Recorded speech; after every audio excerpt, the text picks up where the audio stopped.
Welcome to the Virtual Gun Violence and Mental Health Forum hosted by the Philadelphia Alumni Chapter of Kappa Alpha Psi Fraternity Incorporated.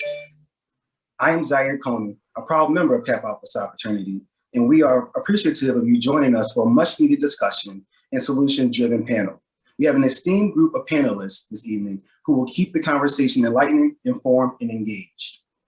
At this time, I'm proud to introduce the 49th Pole Mark President of the Philadelphia Alumni Chapter of Kappa Alpha Psi Fraternity Incorporated, Damian S. Jackson, Esquire. Pole Mark Jackson has been an esteemed member of Kappa Alpha Psi since 1987. He is an experienced lawyer and partner at the law firm of Riley, McDevitt, and Henrik, with a specialty in the defense of complex litigation cases. Since 1996, he has served as lead counsel for over 100 criminal and civil jury trials in both the state and federal court systems. His career began as an assistant DA in the Bronx, New York, and then transitioned to a special assistant for the U.S. Attorney in the state of New York and U.S. Virgin Islands, managing major narcotic-related criminal prosecution teams in both federal and territorial court systems. After successfully dismantling numerous drug trafficking organizations and leading several multi-jurisdictional investigations, he returned to the city of New York. Mr. Jackson was admitted to the U.S. Supreme Court, several U.S. district courts, and state courts in Pennsylvania and New York. He is a member of the American, Pennsylvania, and New York State Bar Association and the Barristers Association. Mr. Jackson also serves on the advisory board for the Barristers Association. Without further ado, I present to you our luxurious and great pole mark, President of the Philadelphia Alumni Chapter of Kappa Alpha Psi Fraternity Incorporated, Mr. Damian S. Jackson. Thank you, Brother Coney. Good evening, everyone. As he stated, my name is Damian Jackson, and I am the pole mark of the Philadelphia Alumni Chapter. For those of you who are not familiar with Kappa Alpha Psi, our fraternity was founded on the campus of Indiana University in Bloomington, Indiana, back in January 5th, 1911. So that's a long time that we have been around. We are an international fraternity headquartered right here in Philadelphia. Our headquarters are right on Broad Street, and you can go visit. It is a public space. Our chapter, the Philadelphia Alumni Chapter, is celebrating its 99th anniversary. Okay, we have been in the Philadelphia area doing good work for 99 years. And it's for that reason, besides all of the other good work that we do, as far as college tours, scholarship, mentorship, community cleanups, and raising funds for important organizations such as sickle cell anemia, doing blood drives, that we thought this issue had to be brought forward. The men of Kappa Alpha Psi are stepping up and trying to come up with not just finger pointing and talking about the problems, but hopefully finding out how we, as men, can come up with solutions and be an aid to our community partners. That's what we're here to do this evening, come up with solutions, not just talk about problems. Guiding us, shepherding us through this journey will be my friend and my fraternity brother, Michael Coard. For those of you who don't know him, I'm gonna give you a little bit of his background. He is a graduate of Cheyney State University. He then went on to the Ohio State Law School. He is a criminal defense attorney. And one of the most impressive things about that is about 50% of the criminal defense cases that he takes, he does on a pro bono basis, okay? And for those of you who might be confused about that, that means he volunteers his time without payment for these people who need a good criminal defense attorney. That is very impressive. I take my hat off to you for that, brother. In addition to that, he was one of the few people to take a private criminal complaint for a murder charge for a police officer who in fact killed an unarmed teenager. How many people, how many attorneys can ever say they did something like that in their career? That is impressive. I'm again, take my hat off to you for that, brother. In the community, He is the founding member of the Avenging the Ancestors Coalition. This was the organization that helped lead a network and successfully held the federal government to declare our African brothers and sisters who were buried, who were slaves of President George Washington and who were buried where the current National Constitutional Center is, where the Liberty Bell is, and make that an actual federal monument, okay? Taking on something like that is monumental. He's a member of the Pennsylvania Board of the ACLU and the Philadelphia chapter of the National Lawyers Guild. Many of you probably know him from his radio show, Radio Courtroom on WURD, and his TV show, TV Courtroom, that you can see on Verizon and Comcast. Our brother is obviously well qualified to be here tonight. I thought he would be a great shepherd to take us through this conversation. There are no agendas. There are no political aspirants here. We just want to find solutions to the severe problem of gun violence and the underlying mental health issues that go along with it. So you've heard my voice long enough. I'm going to turn it over to my brother, Michael Coard. Thank you. Brother Polmark, thank you very much for that wonderful introduction. I certainly appreciate that. And let me just jump right into this because we have a lot to talk about tonight. And I'm going to tell you now what this is and what this is not. Let me start by telling you what it is not. It is not the angry black man, Michael X presentation. It is instead a presentation by Kappa Alpha Psi Fraternity Incorporated, where we are relying on experts to figure out what needs to be done to address the problem of violent crime and mental health issues. Other thing I need to say very quickly before we get into the substance of the program tonight is that this program is politically nonpartisan. Not only is it politically nonpartisan, we will show no favoritism. And not only will we show no favoritism, we actually won't have any appearance of showing any favoritism. We ask that the panelists, and really there's no need to ask because we know them all, and you all are civil people, and there will be no incivility amongst the panelists. This is just an information session where we'll give each of you an appropriate amount of time to guide us through the problem so that we can reach a solution.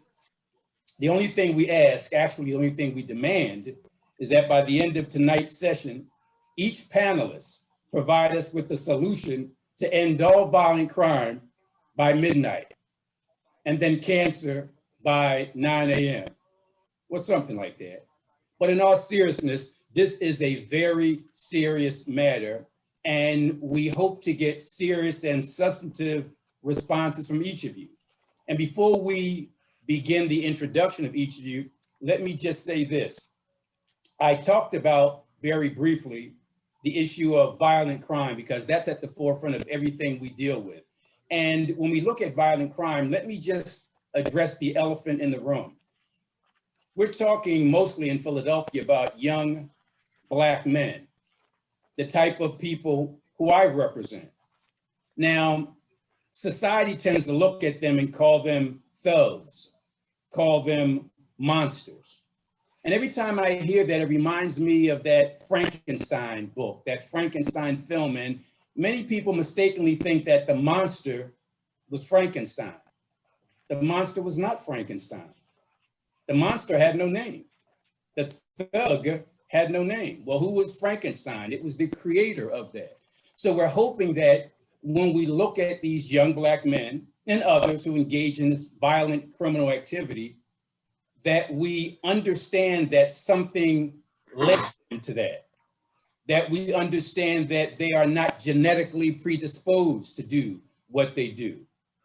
Having said that, we're going to give each panelist a sufficient opportunity to address some questions that we in the fraternity have put together, and also at least 10 questions that those who are attending tonight's event suggested to us. And by the way, before I introduce our 6 panelists, let me just say that we have a tight schedule here.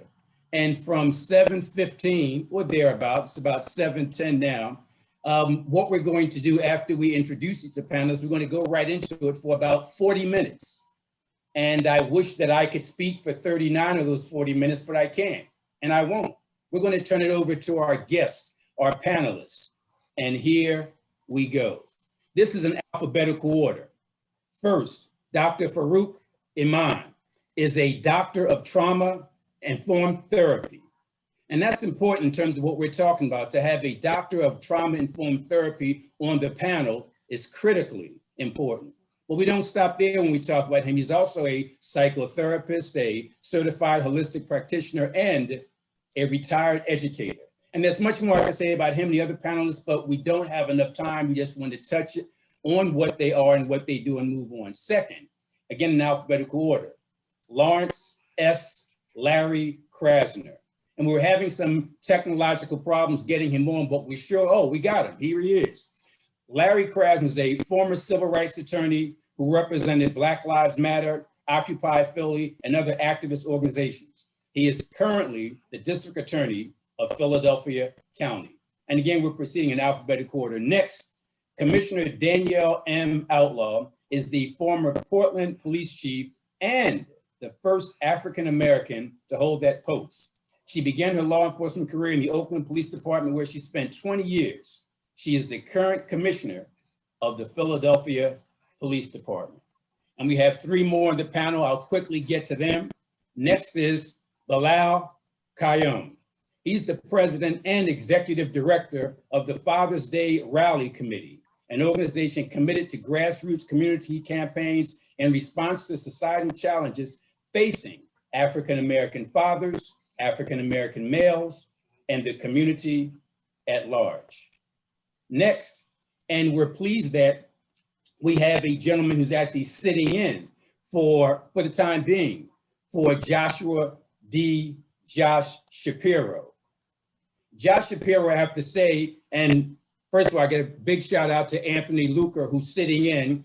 Josh Shapiro had a previous engagement, but he realized the importance of this, so he has his representative, Anthony Luker, present, but Josh Shapiro will be joining us shortly. And for those who don't know, Mr. Shapiro is a former congressional senior advisor and chief of staff, a former state representative, and the former chairman of the Montgomery County Board of Commissioners. He is the current Attorney General of the Commonwealth of Pennsylvania.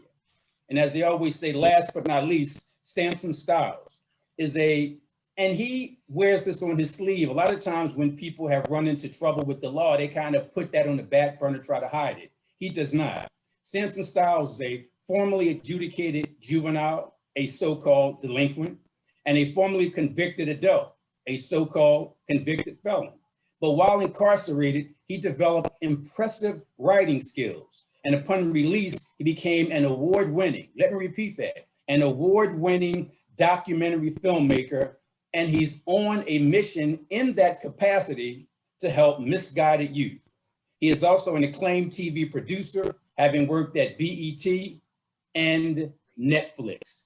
Having said that, folks, let's jump right into it. And as I pointed out earlier, we have questions that we in the fraternity have come up with, and we're going to deal with those questions and get those responses from the panelists from now, 7:14, 7:15 until 7:55, about 40 minutes. And then once we finish that, we'll have a wrap up and final thoughts from the panelists. And then we'll have some other folks who are going to join in. But I guess the highlight, or second to the highlight, will be questions from the public. Having said that, let's begin. And let me just run through the type of questions that we're going to be addressing. And by the way, panelists, you can just jump in when you're ready. It's not as if we're going to go down the list and have each person go one at a time. Whenever the spirit moves you, you can jump in. And if you don't jump in, I'll be like the teacher who's going to call on you. So what we're going to be dealing with is, let me just read what we have here. The focal point of tonight's forum is to identify the correlation between mental health and gun violence. What is the connection? What are the effects of trauma? What is so-called black on black crime? And why do we only have a name for that, but we don't have a name for white on white crime, or brown on brown crime, or yellow on yellow crime? In addition, we're going to talk about stemming the violence. What type of solutions do we have? We're going to talk about historical programs. What worked or kind of sort of worked in the past? We're going to talk about prosecution. And obviously, we'll be talking primarily to the district attorney and the attorney general regarding that. We're going to talk about mental health. We're going to rely on the doctor in connection with that.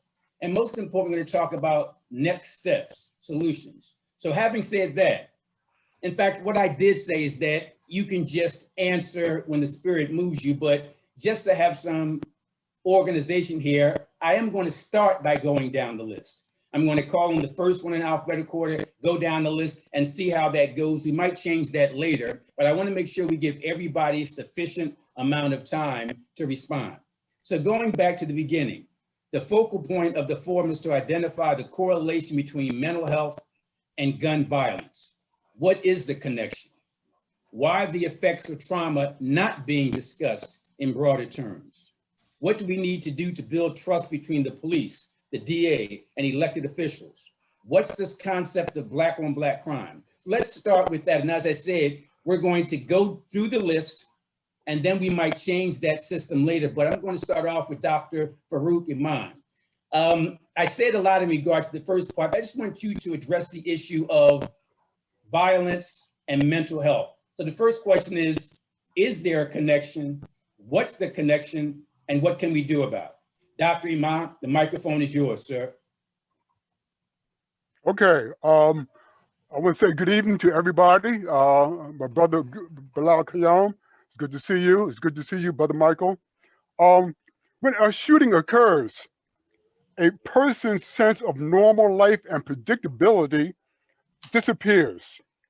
In the aftermath of the violent event, people typically experience intense feelings of helplessness, anxiety, and fear. Those feelings of helplessness and fear can lead to symptoms of PTSD. And some of the audience may know what PTSD it stands for, post-traumatic stress disorder. Now, how do you cope with PTSD? An individual with PTSD will end up reliving and dealing with the pain of the traumatic event repeatedly because they are not able to process their emotions. What are some of the symptoms of PTSD? Well, they may have recurring nightmares, flashbacks about the event, intrusive thoughts or memories of the shooting or violent event that are frequently triggered by things in the environment, avoidances of places or situations that remind them of the shooting or violent event, especially where you feel a danger of the same event occurring again. What else happens?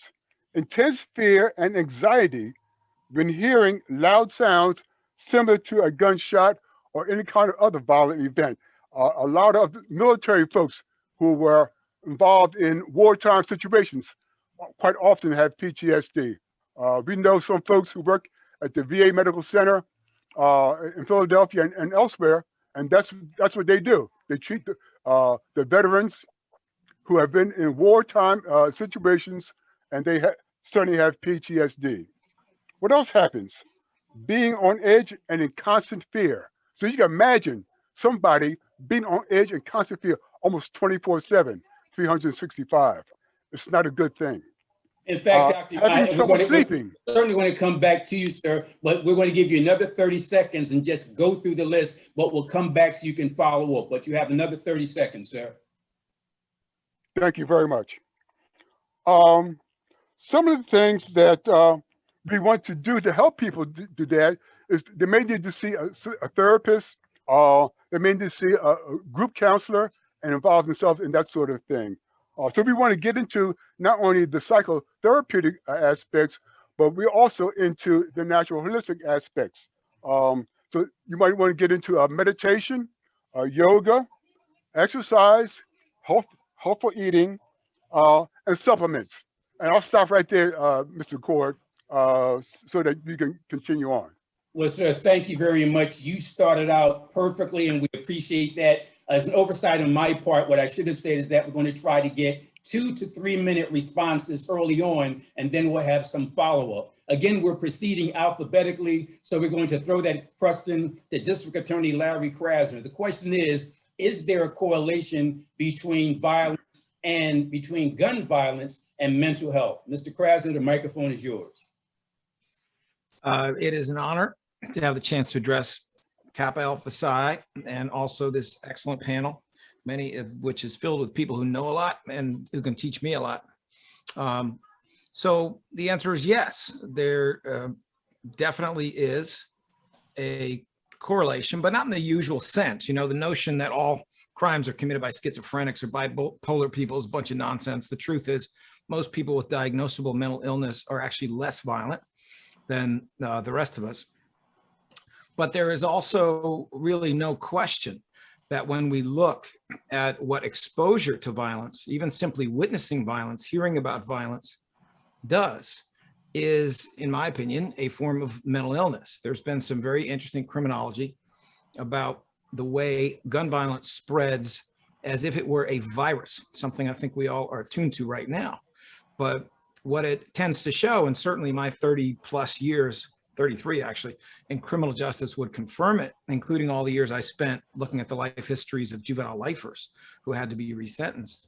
What happens is if you are in a community where you are surrounded by violence, you see bodies in the street, you see blood on the street, you hear cries, you hear shots. If you're around that, it is messing with your normal. It is changing the way that you see the world. And it is taking you to the place where I've seen so many 15, 16, 17-year-old young people I interviewed in a prior life, represented in this life, engage in different ways. And their psychology often is that they do not believe they will live to be 30 years of age, that they do not see a future. They cannot see hope. They have not, they just cannot see their way out of this. And if you do not see your way out of this and you live in fear that simply walking to and from school is going to get you killed, it becomes a normal and sensible thing to try to guard against the violence that may happen. So you're carrying a gun, sometimes for protection. Violence has been normalized around you. A hyper-vigilant, hyper-aggressive attitude as a form of self-protection becomes frequent. You know, and I won't go on and on because there's a lot of people who can explain this better than I can. In fact, Mr. Krasner, we certainly appreciate that. I'm going to allow you a final 30 seconds like I allowed the earlier panelists. In 30 seconds, so what do you look at as how we address that? If we concede that to a large extent there is a correlation between the two, what are some steps we take toward addressing that in 30 seconds? So I will take a lot more than 30 seconds later to address it. The answer is prevention, but I do want to say I'm not just tossing fluff here. If you actually look at the heart rates, the blood pressure, the physical manifestations of what we are talking about, this constant state of stress, it is clear and documented that people in those environments are physically showing what obviously must be going on at the same time psychologically. And that's all I have now, Mr. Coard. Mr. Krasner, thank you very much. Well, now, again, we're proceeding in alphabetical order. Next up, Police Commissioner Danielle Outlaw. We're posing the question, the first round of questions pertain to whether or not there is, to a certain extent, or maybe a large extent, a correlation between mental health issues and gun violence. And assuming that there is, what are some steps toward addressing and resolving that? Police Commissioner Outlaw, the microphone is yours. Thank you and good evening. It's an absolute honor to be here. And just let me say this, it's kind of tough when you go behind so many esteemed panelists that have said a lot of the things that I wanted to say. So I'm going to do my best to try to find something a little bit different, but there probably will be a lot of overlap here. When I got here, I think it might have been day 2 or maybe 6 or something like that. It was definitely before the pandemic hit, because I remember being in council chambers and the numbers were rising then. And they asked me what I thought about the increasing violence that we were seeing at the time. And now this is February, it wasn't warm summer months or anything like that. And from my observations of what I saw at that time, because they wanted my reaction, was what I see is a lot of learned hopelessness. And until and I'll speak from the perspective of police department, the police being of community, right? Until we recognize that any approach that we take has to consider a trauma-informed approach, I think we're going to continue to see this on and on and on, time and time again. And when I say trauma-informed, that's recognizing that, one, the police aren't going to be the only solution to this, but also recognizing that our response has to include some form of compassion that you mentioned earlier, and recognizing that if someone is out committing these crimes, now again, there are some repeat serious offenders that we're talking about here, but if there's a way that we can catch and identify the risk early on and disrupt this before it turns to something more serious by working with our partners in behavioral health and other community stakeholders, other people who are doing the work, boots on the ground, other folks like Mr. Qayyum, who you'll hear from later on, I think we'll get far more ahead of this, working in partnership with our hospitals, so we can make sure that we are addressing this as a public health matter, as opposed to something that we have traditionally done and just run to the criminal justice system. I think we'll gain a lot more ground than we have in the past. Commissioner Outlaw, you pretty much included in your initial comments a proposed solution, but I'm going to give you an additional 30 seconds to expand upon that. You talk about the public health issue. You talk about identifying the risk early on. Take another 30 seconds expanding upon that. Yeah, I mean, there are a lot of social determinants that are leading to what we're seeing here. We know that the pandemic exacerbated a lot. That's not the sole driver behind what we're seeing. We know in 2020, a lot of our non-fatal shootings and our homicides were driven by arguments and social beefs. We got to ask, what's behind that? I mean, really, what's so serious where somebody is willing to shoot someone over an argument, over social media, or a perceived, threat over social media? Domestic violence is another driver, and then narcotics, open air drug markets. Those were our drivers for 2020.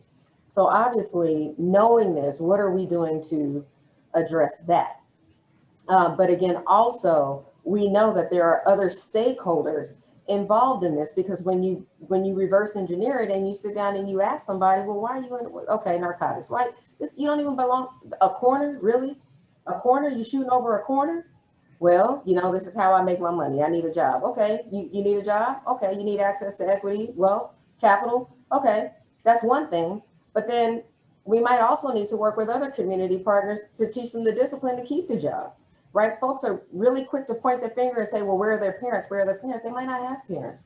Or if they do, we're making the assumption that the literacy rates are the same across the board. So, I mean, we really have to be willing to dig deeper and recognize that there is not any one sole solution, but it might not be the solution in the traditional sense that it has been in the past. Commissioner Outlaw, we certainly appreciate that, and you included in that excellent response the concept of community partners. We're going to touch on that later and ask, how can organizations like Kappa and other groups be community partners to help address the issue? And by the way, for those who are watching us tonight, we're going through a round of questions with the panelists, but we're not ignoring you all. Toward the end of tonight's presentation, we have some questions that were already submitted from the public, and we're going to make sure that we get at least 10 of them in, maybe more.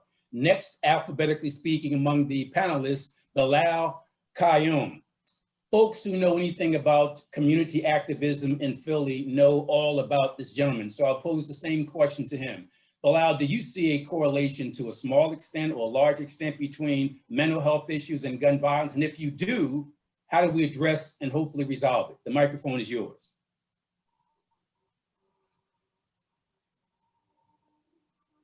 He's muted. Does he realize he's muted? I guess he doesn't.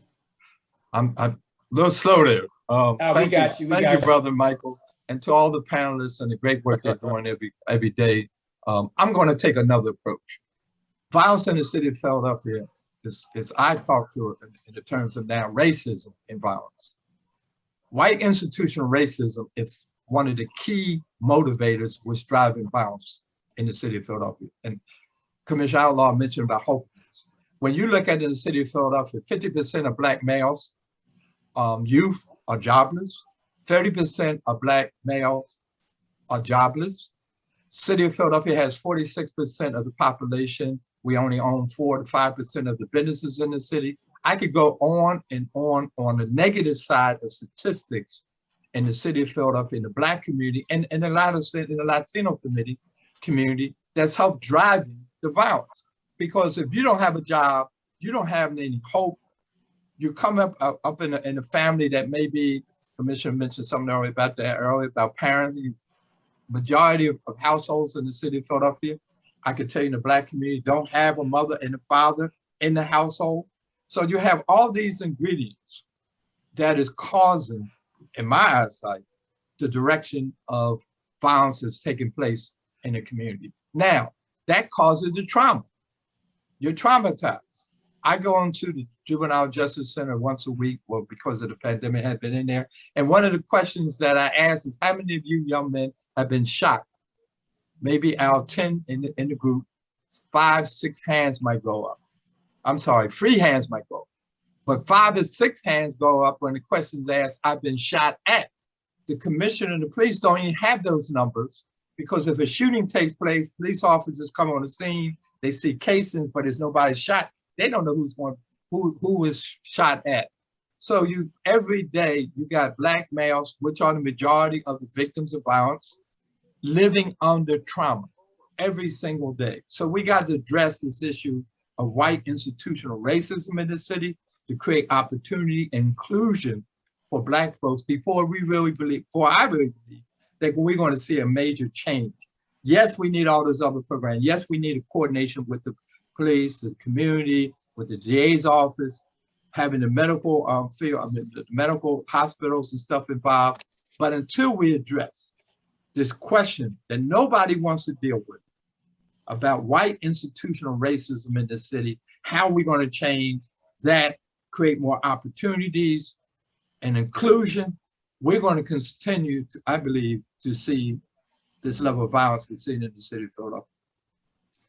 Thank you, Brother Bilal. And you kind of touched on it, and we're going to give you a final 30 seconds. So what do we do about it? You addressed the issue of what you called white institutional racism. So in 30 seconds, how do we address that? If that's the source of the problem, in 30 seconds, if we're going to come back to you, how do we address that? Very quick. We got to have an open discussion around race in the city of Philadelphia. Forums, dialogue, some initiatives. For instance, if we know that 4 to 6% of the businesses in the city of Philadelphia are Black owned, how do we increase the number of Black owned businesses? How do Black businesses get more opportunities for contracts in the city of Philadelphia?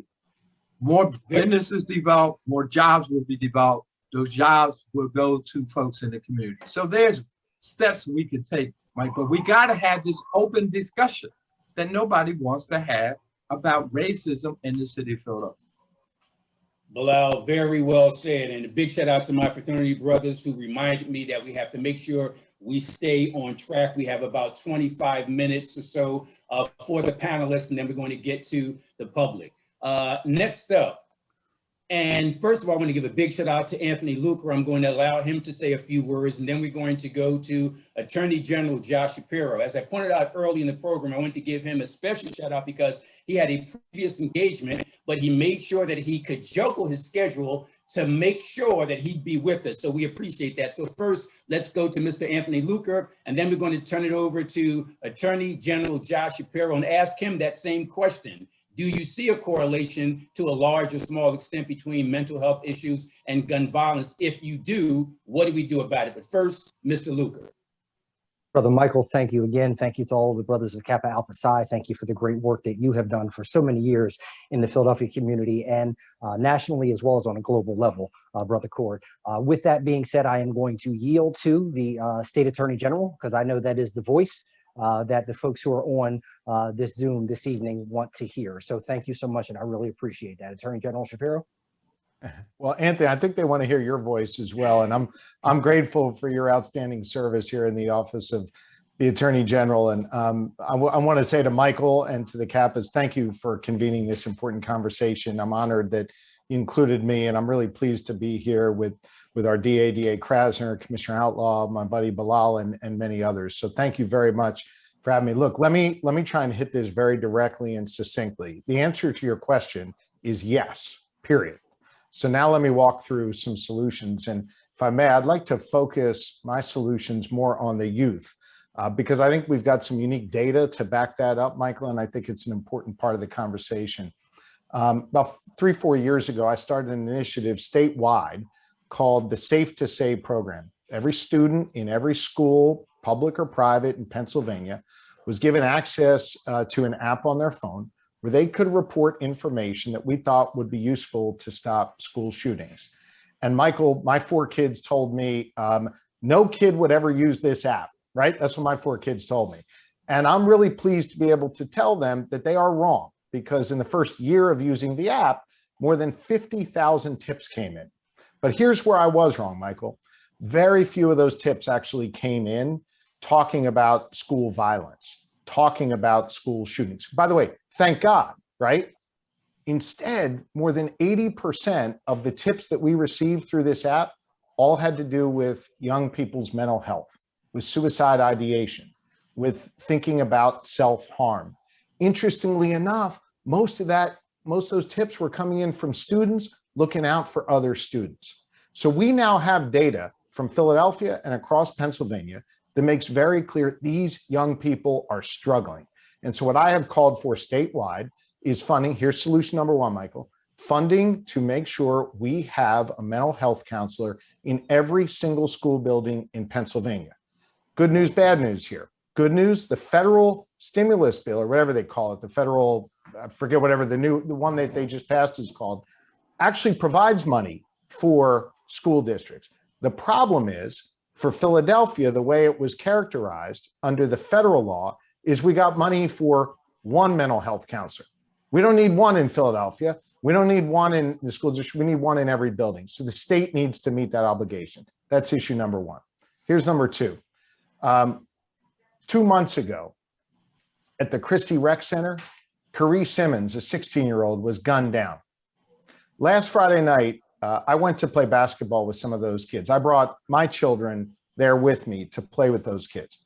And I spent about an hour and a half playing with those kids. Never told them who I was when I got there. I'm sure they were wondering why this 40-something-year-old guy who thinks he could play basketball was playing with them. But what I found really interesting about the dialogue with the kids and the back and forth with me and with my children there is a lot of these young kids, man, they don't know how to talk to one another, Michael. They don't know how to deal with their anger, with their emotions, even the anger that we're seeing in the natural game of pickup basketball.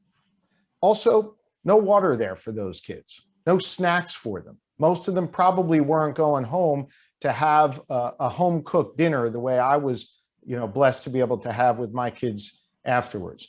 We have got to make sure that these children in these communities where they're seeing the kind of violence that the DA Krasner talked about earlier, where they're seeing the blood in their communities, where they have, outlets to be able to play sports, basketball, whatever, but where they have mentorships there and where they can get nutrition and where they can have some of the old heads pull them aside and say, you know what?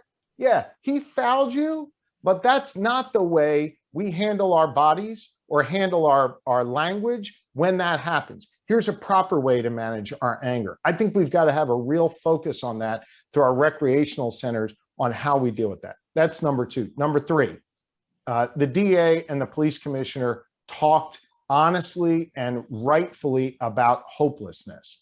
The opposite, of course, of hopelessness is opportunity. And so many of these young people don't see the opportunities right before them. Let me give you a specific answer and a solution that goes at your question, Mr. Coard. Think about how many kids live in these neighborhoods where Commissioner Outlaw has to go out every single night and see a shooting, where they live in these neighborhoods where they can see the glistening buildings downtown, but they're a million miles away from them. They don't know what's going on in those buildings, and they don't think they'll ever be able to get into them. Well, we started an initiative in the AG's office with Dr. Haidt, where we asked to have a couple hundred students from the Philadelphia School District for a whole week, where we would take them into those buildings, where we would show them that there is opportunity for them right around, not really right around the corner, but a few blocks away from where they live. This career week has opened up young people's eyes who may not want to go off to a 4-year liberal arts college, right? Because that's what society says is the next step, but actually that there are jobs for them right around the corner. They just have to believe that it's achievable to them. One young girl, 11th grader from Kensington, she would have to deal with cooking for her mother every night because her mother had certain ailments that required a special diet. We took her into Aramark. Michael, she met a food scientist for the first time. And we talked to her at the end of career week. She said, I had no idea there was such a thing as a food scientist. I'm going to be a food scientist when I grow up, not just to cook for my mother, but to cook for other people like her. So issue number 3, let's show these young people tangible things happening in their community that they can be. Let's show them some hope. Here's the final piece. And this is, I don't We have wanna, 30 seconds. We have 30 seconds. I'll be quick, sir. I apologize. But, and this is an area where the commissioner and the DA are going to have a lot more reach than the Attorney General's office. But I just want to point this as an example. We started something called the Kensington Initiative, where we focus on going after very high level drug organizations operating in Kensington. We've had some success there, and we work collaboratively in Philadelphia in law enforcement. But here's the point I want to make, not about the law and order work we're doing on the corners, but here's what I want to talk about. I went to the mayor, I went to the managing director, our teams did, and said, listen, after we leave there, after the police and our work and others do the good work there, you got kids who are traumatized who need mental health services. You got streets that need to be swept up of the drug paraphernalia.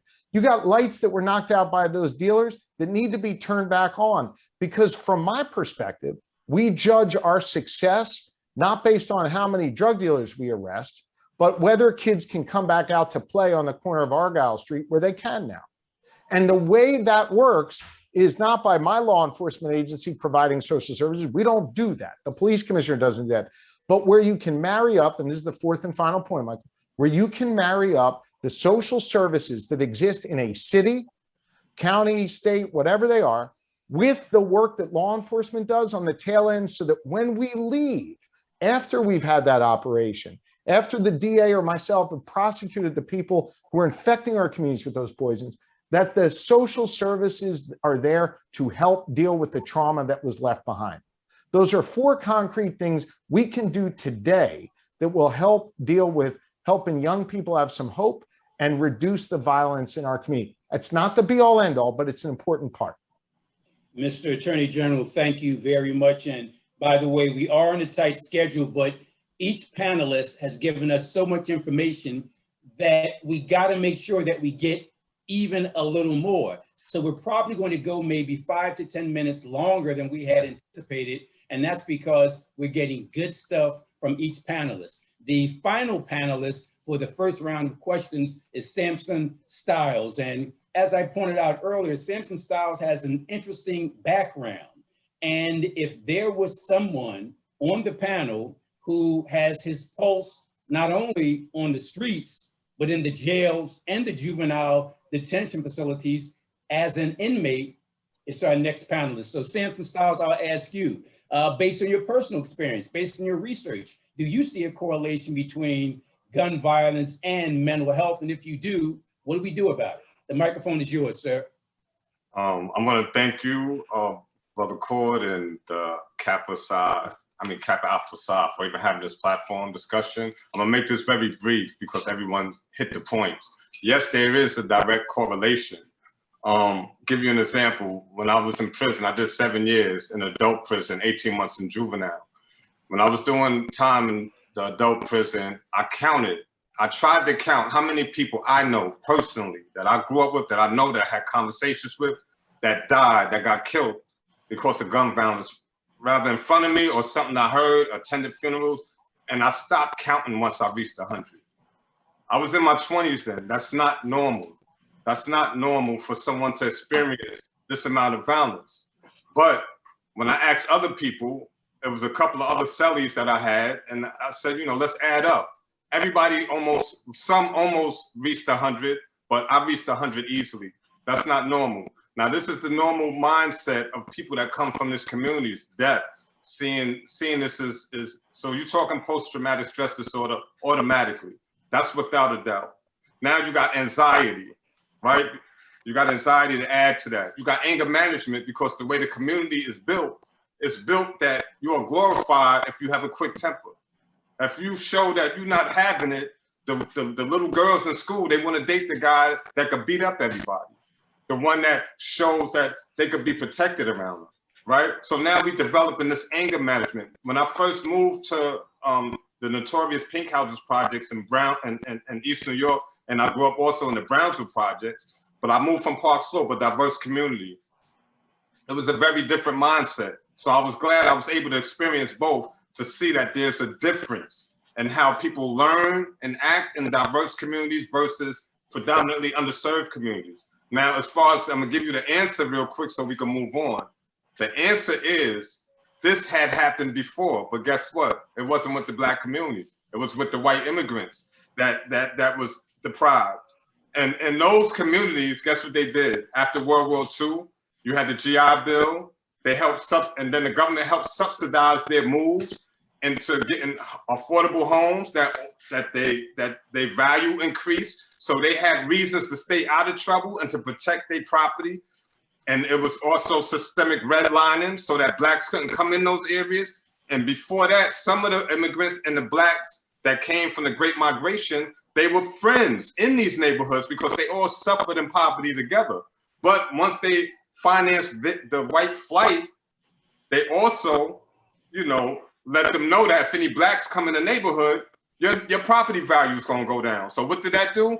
I don't even want to be friends with this Black guy no more. I don't want my property value going down. So the answer is, it was happening before. This ain't the first time, but it happened with white folks, white immigrants, Italians, Jews, especially in the Brownsville area. If you watch my documentary, Killing Beef, Gun Violence in the Black Community, we tackle all those issues and give you the full rundown on how it happened, why it happened, and what's the solution.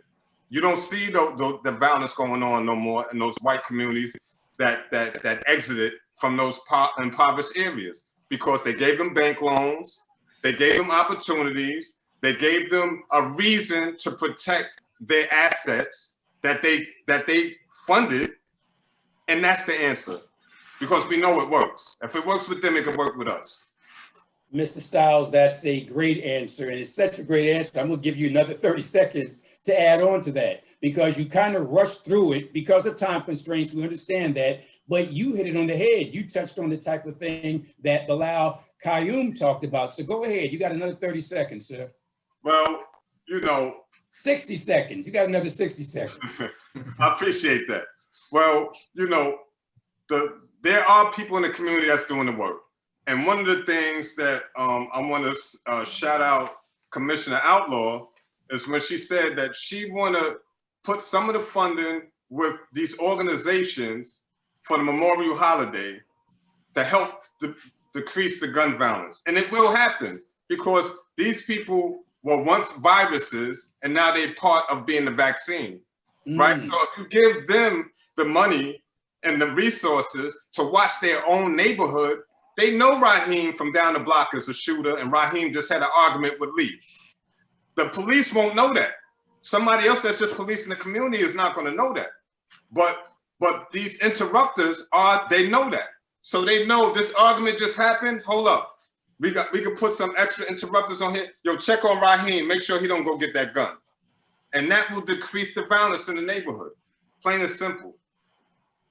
Very well said, very well said. As I pointed out earlier on, we do have some time constraints. We did just add on another 5 or 10 minutes. And I have to tell you all that Kappa Alpha Psi Fraternity Incorporated, they provided me with a list of some powerful probing questions. Unfortunately, we really can't get to all of them or most of them because of time constraints. In other words, if we had, I don't know, 8, 9, 10 hours, we could get to everything and hear from you all. We don't. We do have to set aside some time for those in the public who have already submitted at least 10 questions. So let me do this. I'm going to go back through the panelists again in alphabetical order, and I'm going to ask you to give a type of summation.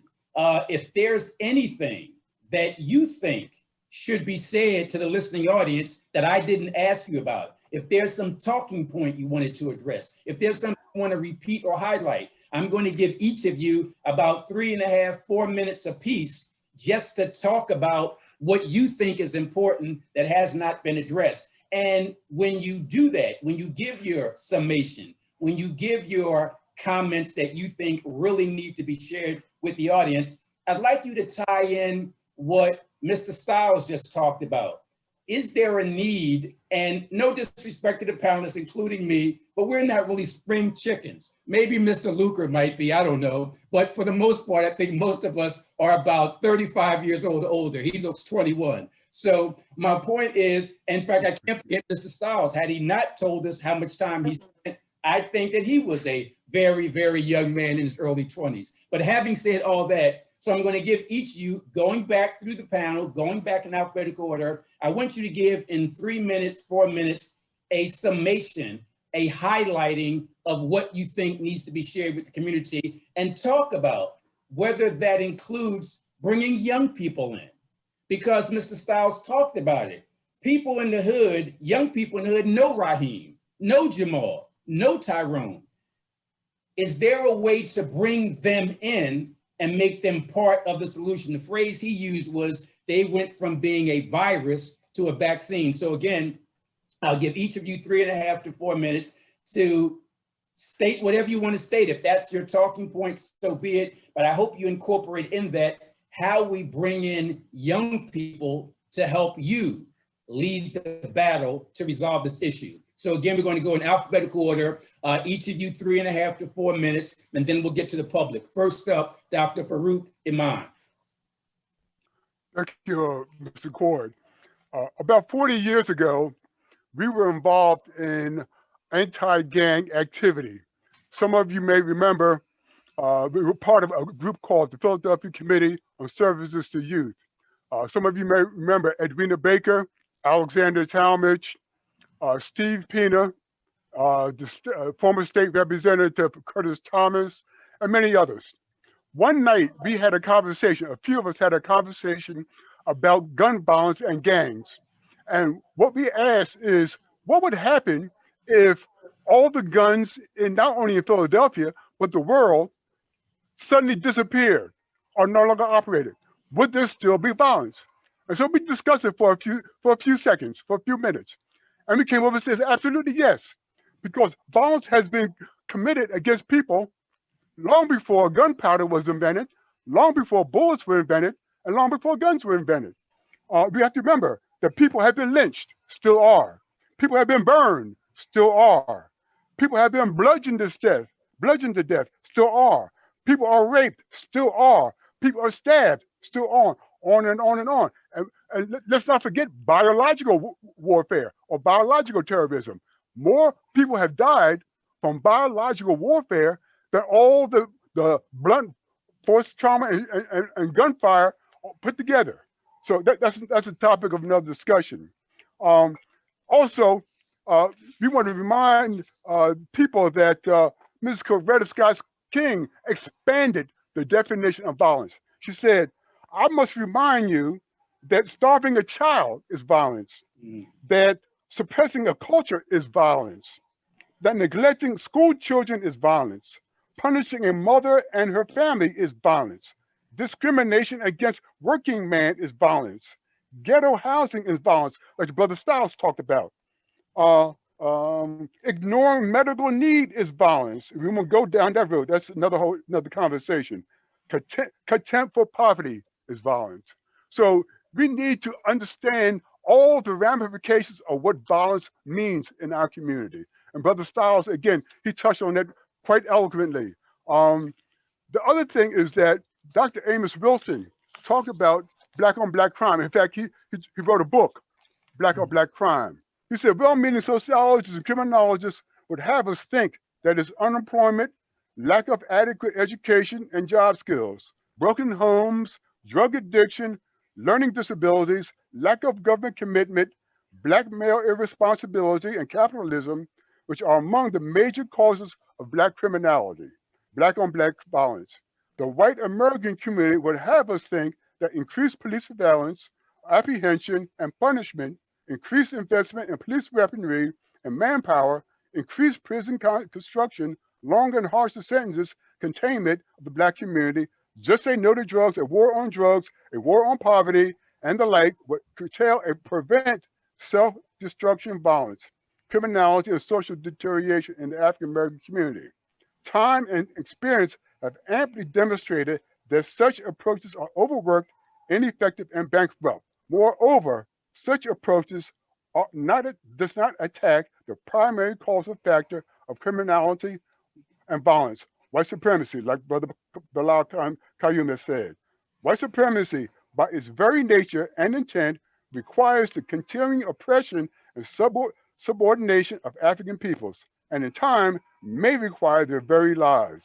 Subordination of a people requires that people in some way or ways be violated, dehumanized, humiliated, and that some type of violence be perpetrated against them. The violently oppressed react violently to their oppression. When their reactionary violence, their retaliatory or defensive violence cannot be effectively directed against the oppressor or effectively applied to their self-liberation, it will be directed and applied to themselves. This is the essence of Black-on-Black violence. Dr. Iman, thank you very much. And very quickly, sir, if folks want to follow you, if they want to contact you, what's the best way to get a hold of you? Website, social media, email? Yeah, my email is my first name, my last name at Yahoo, Faruq Iman at yahoo.com. And my phone number is 215-921-2557. Thank you very much, sir. We appreciate that. We're going to keep things moving. Again, we're giving each of the panelists an opportunity to make a summation, to tell us what they think is important. If they can include in that response information about how we can tie young people in and not talk down to them, not preach to them, but make them partners in resolving the issue. We're moving in alphabetical order. Next up is District Attorney Larry Krasner. Thank you again. So let's just talk nuts and bolts. If you are, or you know, a nonprofit that can do some good work, then I suggest that they take this email, and if you don't have a pen, get one. Take this email, and I'll tell you why. The email is grantmakingservices@philafound.org. Philafound refers to Philadelphia Foundation. Grantmakingservices@philafound.org. The reason I say that is that after long litigation about some illegal things that were done in the past with civil asset forfeiture, we have finally come to the point where we can use legitimately obtained civil asset forfeiture funds to try to go after violence. A couple of weeks ago, my office gave 5 $25,000 grants to the following organizations: IDAAY, which stands for the Institute for the Development of African American Youth; Savage Sisters, which is an anti-drug abuse outfit; Black Women in Sports, which deals mostly with young people who are Black and women and are involved in athletics; Mighty Writers, which is a group that teaches young people how to write anything and everything: lyrics, essays, short stories, anything; and Give and Go Athletics. These are organizations that do amazing work. They do things like take young people caught with a gun who do not have indications of already being seriously in a dangerous and violent life. They mentor them, they address their issues, they bring them out of that life through a process. When we did that, we made a commitment to at least $1 million during this year. And so we are asking for people to apply for a second round of that funding, because summer is coming and because this is how we start to get it done. When I say start to get it done, I say that because there is a loud cry in Philadelphia for $100 million to be gathered up for the purpose of investment in things like, I believe what Mr. Styles was talking about, things like Cure Violence, which have a proven track record of doing something that is not led by law enforcement, but is very effective at preventing further shootings. If the DA's office can find $1 million taken from drug dealers, which is essentially what it is, and put it back in the communities it came out of, then the rest of the city ought to be listening when Black clergy and community groups ask for another 99 to invest in ways that have already been proven to work in certain neighborhoods in Chicago and have been proven to work in Los Angeles. Where's that money coming from? Well, that is why we need to work together. It should come from our universities, some of which have multi-billion-dollar foundation, endowments. It should come from Comcast. They made a couple dollars and they got some pretty big tax breaks. We should be hearing from Comcast and other highly profitable companies in this city who owe their success to the people who live in this city and who gave them tax breaks in the past. We need to hear from Comcast, and it should come from government. We know that our government is strapped in Philly, but we do have a bailout, and we have it from the president, and we got to get serious about this. We can either waste our money on things that don't work, or we can put that money into things that do work. The long story, and I'll finish up now, Mr. Coord, but the long story, if you look at a place like Los Angeles, is that by investing for many years, tens of millions of dollars in community-based organizations that were not law enforcement led. We are now speaking of LA. This is the land of the Crips and the Bloods, okay? They have not just been in a better position to deal with the pandemic, but they have many, many years of significant, apparently permanent reductions in gun violence so long as they continue to fund it. And they simultaneously, like other successful cities, are in a position to have both declining violent crime and declining incarceration. This is where we need to go. And in order to do so, we need to work together, and we need to be able to tell the story in a way that is compelling. So I'm gonna take the liberty of 30 more seconds. I'll be quick. The best way to tell this story is real simple. Ask people in their lifetimes if they have ever seen all organized sports in and out of school shut down. Have they ever seen all rec centers, all swimming pools, all high school classrooms, all summer camps, all job programs, normal employment in a low dollar economy, movie theaters and restaurants shut down? These are all things juveniles need. They're all things that went away during the pandemic. And the lesson coming out of the pandemic is not lock more people up. It's not build more jails. The lesson coming out of the pandemic is invest in prevention, not just putting money back where it was, but double it, triple it, quadruple it. You want to see permanent reductions in a very violent country? That's what it takes. District Attorney Larry Krasner, thank you very much. And folks, as I pointed out, we are moving in alphabetical order. Next on our list is Police Commissioner Danielle Outlaw. We're going to give Commissioner Outlaw an opportunity to highlight, to repeat, to state whatever she thinks is important in terms of a message to those in attendance, and if she can, to incorporate how young people can be an active part of the solution. Commissioner Outlaw, the microphone is yours. Thank you. So, going back to reflecting on 2020, one of the things that we learned, in addition to what we knew, what was driving the violent crime in 2020, we learned that there was a huge disconnect between us, the police department, and our young people. We know that there's a significant number, we talked about this in our presser last Wednesday, of juvenile shooting victims, but we also know that our shooters are becoming younger and younger. And now the old heads, what's considered an old head, they might even be a teenager themselves, right? And so as I continue to meet with community advocates and just folks out on the ground, what they're saying is, yeah, that's great, but you're talking at us and you're not giving us an opportunity to be heard. And, that resonates with me because I think about my own experience. But now my boys, they'll always be boys, but they're 22 and 20. And I think about how our conversations have evolved over the years of me talking at them as young boys and having the talk, and this is how you interact and this is what to expect, to now their minds have developed, they've had some time to be in school and one's graduated, and now the conversation has evolved to how they feel as young Black men in society. And, they've never feared police or never had to fear police because they've been around police. But because now they have a different understanding in the ages that they are, things that are happening around the country resonates with them more, right? So we have more frank conversations about George Floyd and all the other incidents that happen around the country. And I'm sharing this to say they have a voice. And if we sit back and listen, it's even, it didn't take for them to be 22 and 20. Quite frankly, it was, shoot, I remember my oldest, when he was 6, he said something to me and I stepped back and I said, oh my God, right? Out of the mouths of babes. If we take the time to listen, they have something to say. And most likely it's going to be extremely profound in whatever way that is that they convey it.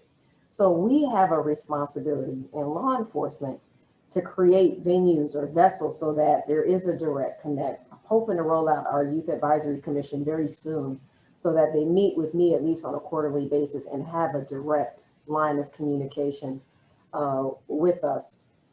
With that said, I also want to say this, and I know we are pressed for time. Some folks, they're still trying to figure me out because people want to put me in a box. Is she over here? Is she over here? You know, throw a label on me. I've even heard recently, oh, she's a reformer. I'm not anything, right? I apply common sense and I bring my lived experience. People want to ask me all the time, well, what's it like being the first African-American woman, blah, blah, blah. I was born a Black woman. I've been a Black female. I just happen to choose this profession. And what I use to inform any decisions that I make, again, are lived experience, common sense, best practices. I've always lived in the communities where I worked, and I know how I would want to be treated.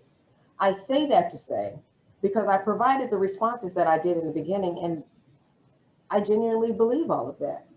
I also believe, however, that we need to step up as communities and do more and call out when we know we need to do better. And because I say that, doesn't mean that I'm talking out of both sides of my neck, right? So I refer to my grandmother now. She would kick me in my teeth if she knew. She'd roll over in her grave if I referred to her as Miss Teresa. But my grandmother, we called her grandmother. You know, we were raised to respect authority. Spent a lot of time at my grandparents' home. But I was afraid as a young child to even say a curse word down the street and around the corner from my grandparents' home because I knew somebody on that block would go back and tell Miss Teresa. Right? So when we say it takes a village, it absolutely does take a village, and we have to be willing to call each other out. Now, granted, we got a lot of work to do internally in the police department to regain a lot of the trust that we've lost. We've done a lot to get in our own way. Look, I give everyone that. So I'm not saying that that's a given, right? That's absolutely a given. But when we look at stats, for example, you know, I'm looking at one here that says between 2018 and 2020, where both the offender and the victim was known, 92% of Black shooting victims were shot by a Black offender. 92%, right? So we have to be ready as a community when that statistic comes out to say, okay, let's not be defensive about it. Let's sit back and say, why is this? Why is this? When we're talking about Black on Black crime, specifically here in Philadelphia, that's the number. The majority of the shootings that's what we're talking about here. So how are we as a community coming together to address this issue that we know is happening and occurring in our communities? You know, and it's kind of like, you know, my family used to say, and we saw it earlier with me, my mom used to say, I could talk about you, but they can't talk about you, right? But in order for that to happen, we have to be able to address it in our own household. So all of that to say, I think through mentoring, through doing our part as communities to recruit our own, in our own communities, in our own neighborhoods, to uplift and say, hey, this is a career you should consider. Law enforcement isn't that bad. Or if someone in your neighborhood says, you know, I want to be a cop, say, you know what, good job. Put me down as a reference. Don't say, why would you want to do that? All cops are bad, they're dirty. You know, if you put that in their mind, of course, we're not going to have young people aspiring to become police anymore. And we can't have that and then at the same time say we need our police department to reflect the communities that we serve. We can't have it both ways. So as a community, I think we have to do our very best to hold us in law enforcement accountable, but also at the same time publicly support and encourage the great work that is being done and recognize that there is a need. They're not mutually exclusive. I think we can do both. So I think there's a lot of candid and frank conversations that need to be had amongst our communities, and I'm happy that we're doing this tonight. And Commissioner Outlaw, I'm happy that we gave each of the panelists an opportunity to say what's on their mind beyond the questions we had set up, because you pointed out that people try to put you in a box, but obviously they can't, because your answer just now was here, it was there, it was all over, but it was focused, and we certainly appreciate that. So we thank you for that. Again, folks, please understand we decided to add an extra 10 minutes because we're getting some great responses from each of the panelists. We have to hear from 3 more, and then we're going to get eventually to you, because at least 10 questions have already been submitted by the public, and we want to try to see if we might be able to squeeze in some of the stuff that's in the chat. So far, we want to thank Dr. Faruq Iman. We want to thank Larry Krasner, District Attorney Larry Krasner, and Police Commissioner Danielle Outlaw. We're going to turn it over now to Bilal Qayyum, and we're going to ask him to just tell us what he thinks we need to know. We're not going to pose any specific question. The next 3, 4, 5 minutes, Bilal, tell us what we need to know. First of all, I want to say that we got a rich history in this city, in the Black community, of solving our problems. So we got to take ownership of this issue. We got to take ownership. Dr. Iman talked about what the group that he was involved in the 60s and 70s. People got to understand our history. In the 70s, we were averaging around 90 gang deaths per year. The community came together. I was working, had the opportunity to be groomed by Sister Faruq and Dave Fattah, so I worked at the House of Motion. We had a joint relationship with Benny Swans, the head of a crisis intervention. We hit the streets. We were out there. We hit the gang leaders and negotiated with them. In 1979, there was 0 gang deaths in the city of Philadelphia. 0. 1970, 90 something, and you could check the statistics all through the 70s. But because we negotiated with the young folks, we did the street intervention, we were able to eliminate gang deaths in the city of Philadelphia. So I'm saying that was taking ownership of the issue. We got to do the same thing now. And Commissioner Outlaw kind of talked about that. That's what, Michael, that's what big step we got to take. The other step is, once again, figuring out how we can provide good services to our community. My good friend, Attorney General Shapiro mentioned about, having all the groups work together, and he talked about social service. I don't know if Josh is aware of this. I support that to one extent, but Josh, I don't know if you know, in the city of Philadelphia now, there's no Black-run social service agency that's contracting with the city. That's how come I talk about this issue about institutional racism and opening up opportunities and inclusions.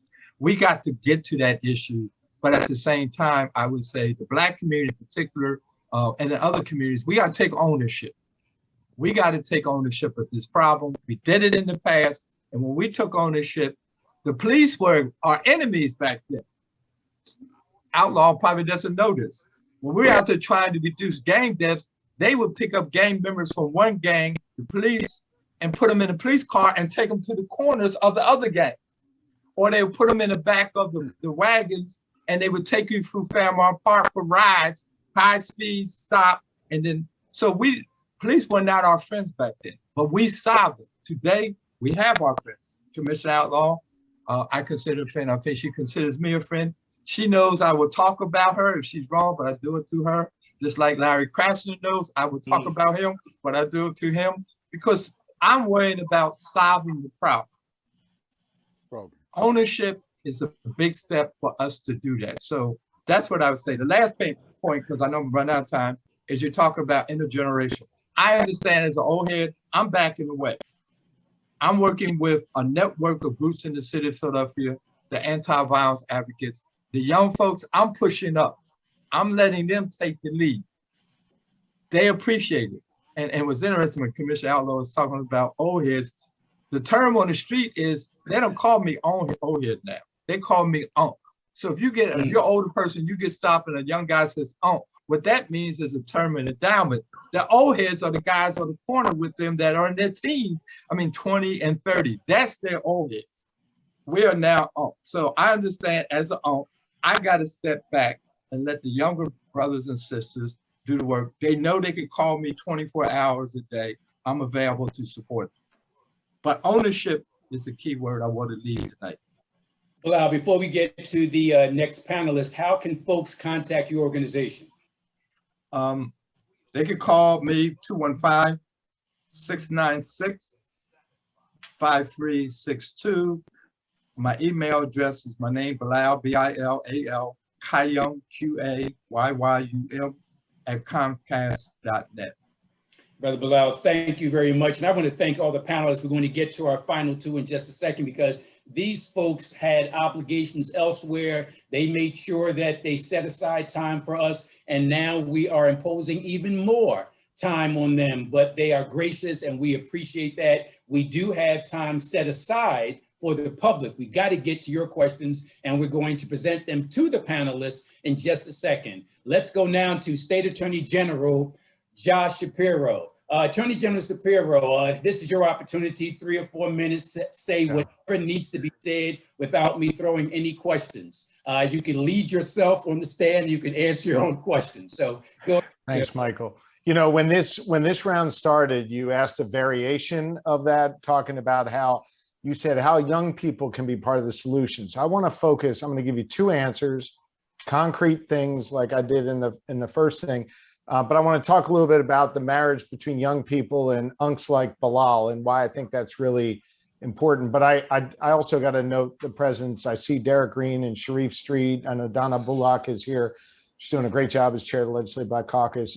These folks were part of the solutions as well. I realize they're not speaking, but I hope the audience knows that they're here.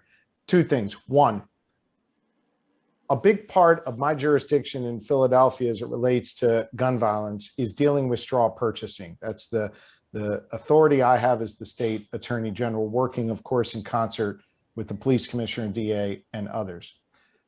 We saw a pattern over and over and over where people who were prohibited purchasers, those are folks who are felons who can't go in and buy a gun, we're sending in people to buy them on their behalf. That's known as a straw purchaser. And we started to look at the data behind who are these straw purchasers. And as the commissioner would say, let's be real here, right? These were girls under 18 and young women.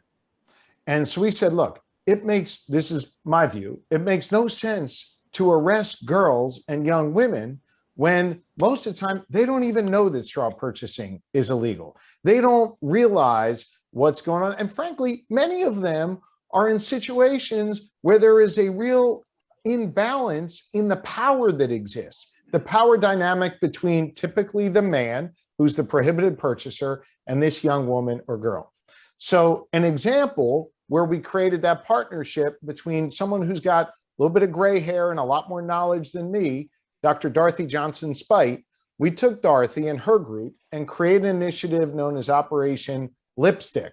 I didn't come up with the term, that's what they call it, where we were able to fund this initiative where we send Dorothy and her team to our schools, to where young people, young women in particular gather, talk to them about the dangers of straw purchasing, help them out of the abusive situations they're in, do it not with the heavy hand of law enforcement, but rather with a caring, compassionate hand of someone who knows a lot about how to help in our community.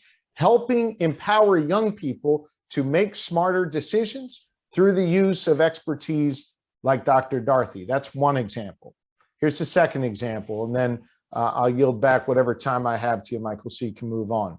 The marriage between these folks who have expertise and these young people. I sat yesterday in Nicetown, right up the street from Senator Street's district office. In fact, Sharif, I stopped in. They said you were in Harrisburg or something, but I sat with Stanley Crawford. Stanley Crawford lost his son to gun violence on the streets of Philadelphia. Stanley and his team of older men are out in the community working with young people to gather tips for law enforcement to help solve homicides in Philadelphia. We have got to empower young people and older folks to work together to help law enforcement get answers on the streets. I'm sure the police commissioner and the DA would confirm this, that one of the biggest challenges we have in solving these crimes is the unwillingness for the community to speak up. And the best way to engage them and get them to speak up is a trusted voice in their community working with them. And this has 2 effects. Number 1, it helps get us necessary information we need to solve crime and make the community safer. The second thing it does, Michael, is it makes young people feel like they're part of a solution. Back to that whole issue of hopelessness. If they feel like they can be on the side of helping make change, helping keep their community safe, by the way, while not putting their lives at risk necessarily by talking to law enforcement directly, that's a win-win for everybody. It's mentorship, it's honest conversations that take place amongst real people with real lived experiences, and it can have a positive impact on public safety. So those two examples I want to talk about, I think it's not just exclusive to young people, but marrying them up with some of the folks like Bilal who've got this lived experience who can really make a difference in our world. So thank you. I'm grateful for the chance to participate. Attorney General Shapiro, thank you very much. And Anthony Luker, if you want to add something for 30 seconds, you're certainly welcome to. You're on mute, Anthony. Please forgive me. Thank you, Brother Michael, and thank you, Attorney General, and all the panelists as well as the audience this evening. This problem requires a collaborative effort. That collaboration has to exist between government, business, our grassroots community and faith-based organizations, the nonprofit sector, social organizations like Kappa Alpha Psi, and our other Divine Nine organizations as well, and other institutions. This is an epidemic, and we also know that it's a public health crisis, and we have to treat it as such. When we look at mass shootings and we look at multiple shooting events and how the two are conveyed and sort of the lens that the media portrays them in, we understand that the same level of political urgency and social responsibility needs to exist for both mass shootings as well as multiple shooting events. In my mind, there are four essential components that are fueling this gun violence. The economic element, which is economic inequality to be specific, social inequality, the environmental component, as well as the psychological component, as was mentioned in the mental health portion of the conversation. I'm just going to put a quote out there really quick from W.E.B. Du Bois. This quote comes from more than a century and a half ago. Murder sat at our doorsteps. The police were our government, and philanthropy would drop in with periodic advice. As I look at our environment now, some century and a half later, some of the same issues that we were plagued with back in 1869 are some of the same problems that we are facing today. It's generational. So when we talk about the hopelessness, when we talk about the despair, it's cycling. And it's going from transitioning from one generation to another. It is so important that we reach our young people. And as the Attorney General mentioned, with one of those elements that we worked so hard on in our office is the Career Week initiative. But there's so much more that we can do. We definitely have to come up out of the parochial mindset. And if we see something is working in one area of the city, okay, there's nothing wrong with transferring that same approach throughout the entirety of the city. We need the resources. We need all the organizations, all of the agencies to all come together on one accord so that we can get the work done. So ultimately, that's what I wanted to put out there. I want to thank you for your time this evening. And again, I want to thank the brothers of Kappa Alpha Psi for providing this space for this all-important conversation. And lastly, these same kind of forums need to happen where we are giving our young people a voice and a seat at the table. Because in all honesty, they are the ones who have the solutions to these problems that we are facing on a daily basis. Mr. Luker, thank you very much. I can see why Attorney General Josh Shapiro had you here with us. Thank you very, very much. Anybody who quotes W.B. Du Bois is a problem. Thank you very much. Having said that, folks, our final panelist, and this panelist, Samson Styles, he knows both sides, the problem and the solution. He's known as the official street cat. You heard from him earlier, and even some of the professional folks on the panel referenced some of the stuff he said. So the final summation from the final panelist, Samson Styles, if there's anything you want to add, anything you want to repeat, anything you want to highlight, anything we didn't ask you about, the final 3-4 minutes are yours, sir. I'm going to say that make it 5 minutes. Make it 5 minutes. Thank you.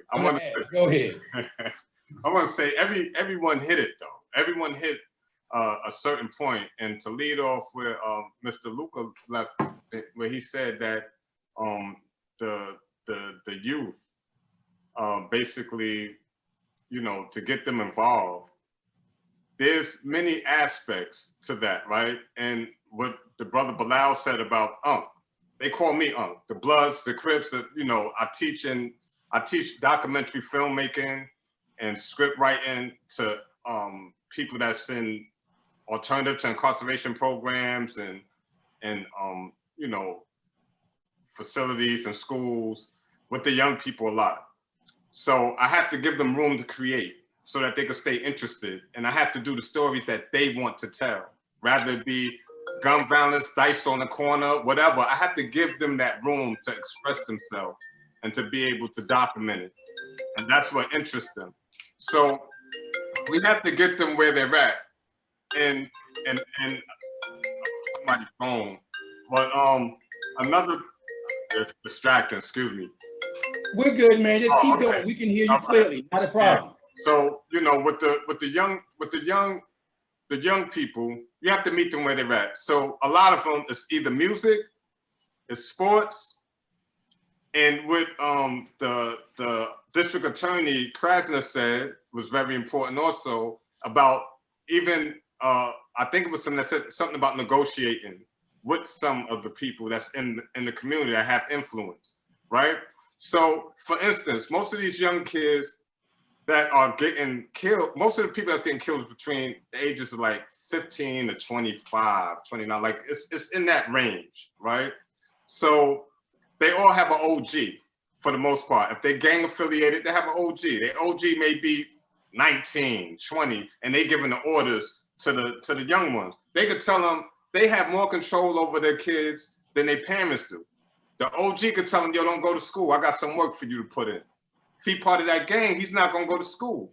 So if you get that OG, you get the OGs to say, yo, listen, we have a job for you.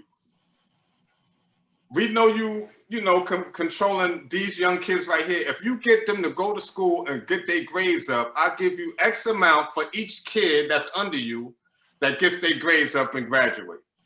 And watch how fast those kids fall in line. That's one thing. So you got the OGs. The unks could get to the OGs get to the kids, right? So that's one thing. The second is what I think Mr. Shapiro said about the women, the young girls that these men are utilizing to get things done, right? They also, the young woman runs the world. If you could convince these young girls that's in these programs, these young, pretty, influential ladies, that they will not succumb to talking to a dude with his pants sagging, do not talk to someone that's not going to school and excelling because I can't see a future with you. So guess what? I don't want to go out on a date with you because you're going to wind up in prison. I don't want to go visit nobody in prison. If that was the new norm, and the woman said, I like when my men wear their pants up with suspenders like Urkel. Guess what's going to happen by the next week? You're going to have a bunch of men wearing their pants up like Urkel. So we know that we have to get to them. These young women are influencers. Most of the people in prison, they in there for some form of fashion relating to impressing a woman.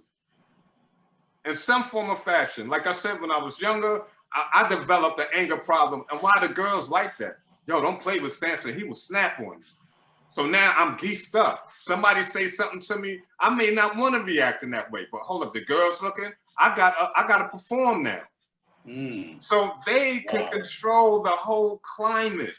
In the documentary, once again, Killing Beef, gun violence in the Black community, I touched on that, and I had young girls there. And I said, what type of dude? I said, if you had a dude like that was into his books, into his studies, getting good grades, kind of nerdy, but you know, he's on point, would you date him?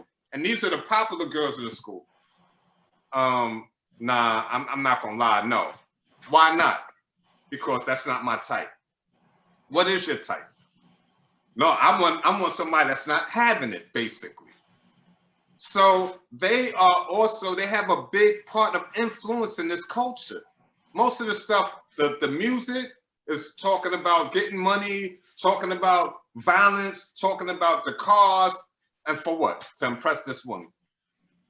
So that's another thing. We have to change the mindset of these young women and get them under the payroll, or get them under, you know, I don't want to say payroll, but get them under this program and be like, yo, sis, because if you could form their mind, then the young men is going to follow, and they're the one that's mainly, killing each other. So basically, everybody hit it on the head. It's just get to the OGs. You can make a deal with them to make sure that the people under them finish their schoolwork and start doing the right thing, and you pay them for each one that's doing the right thing. So now they ain't got to be out there doing so much stupid stuff. Some of them are still not going to conform. They knuckleheads, right? But for the most part, people act different once they have income and they have monetary gains. That's the difference between the gun violence that exists in the Black community that's deprived versus the community that's not deprived, that's Black.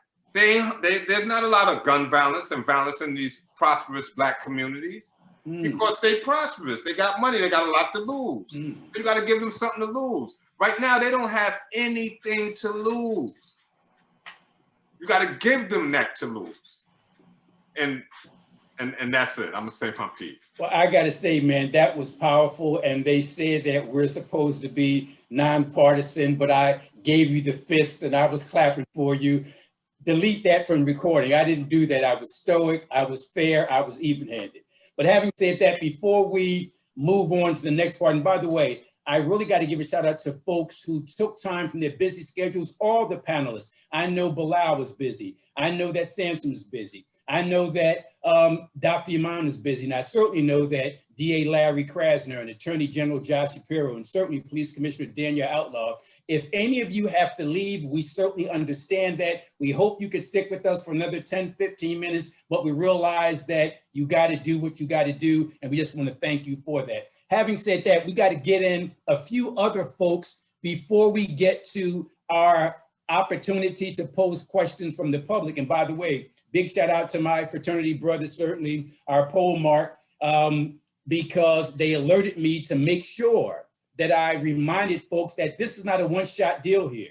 This is not a thing where the Kappas are doing this tonight and that's it. No, this is one of many. So we're going to have these panelists back. We're going to invite other people back. So spread the word. This is just part one. Now, there's some folks I wanted to squeeze in before we got to our questions from the public. I wanted to get to my fraternity brother, Senator Sharif Street, and my fraternity brother, Representative Steve Kinsey, and my fraternity brother, Councilman Derek Green. But I want to make sure that we bring as many sisters in as possible. Certainly, Police Commissioner Danielle Outlaw did all that we would expect her to do, but I want some sister support. So we got State Representative Darisha Parker, and we have State Representative Donna Bullock, and we got Judge Karen Simmons. Let's quickly go to State Representative Darisha Parker for a minute or two. And if there's anything you want to say, anything you want to add for a couple minutes, we want to give you the opportunity. Now, I know we had her about 20 minutes ago.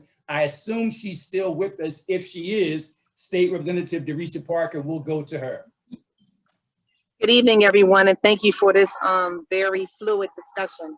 I'm here listening, learning, and seeing what things I can do better.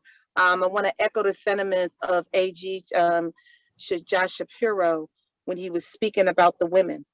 One of the things that's very near and dear to me as being chair of Women and Growth of Color is my job and absolutely my obligation to make sure that I do as much as I possibly can so that our girls understand that it's unacceptable for their behavior that's been occurring on an ongoing basis.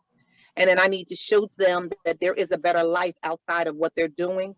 And we need to make sure that we want them to know that it's okay to be a geek. It's okay to be corny. It's okay to be a nerd.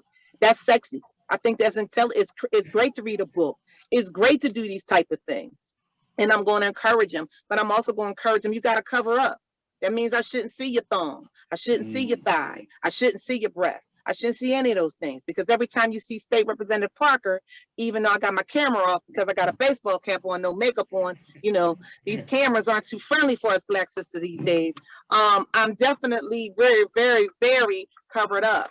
And those are the type of positive role models that I need them to see. And I'm going to make sure I do better with Dr. Dorothy Height since I'm back in Philly for a couple of weeks, and just keep doing what we're doing and just being honest and true to these women and sisters in these streets. I don't want to have to call the AG's office or Commissioner Outlaw or DA Krasner or the feds for things that we should be doing ourselves. That means all of us need to be doing better so that collectively we can reduce the violence in this city, and we got to keep having these real conversations. So collectively, all the branches that I named, we can do and return our city, and especially the 198th district, for being safe. Because our grandmothers and great grandmothers and nieces are definitely going to be on these porches talking and embracing each other in person soon. So thank you. No, thank you. Thank you for what you said tonight, and thank you for the great work you do. And big shout out to somebody in the chat room who reminded me that I forgot to ask Samson Styles about his contact information. How can we get in touch with him? How can we check out his documentaries? So just very quickly, let's go back to Samson Styles. How can we follow you? How can we contact you? And how can we see your impressive work?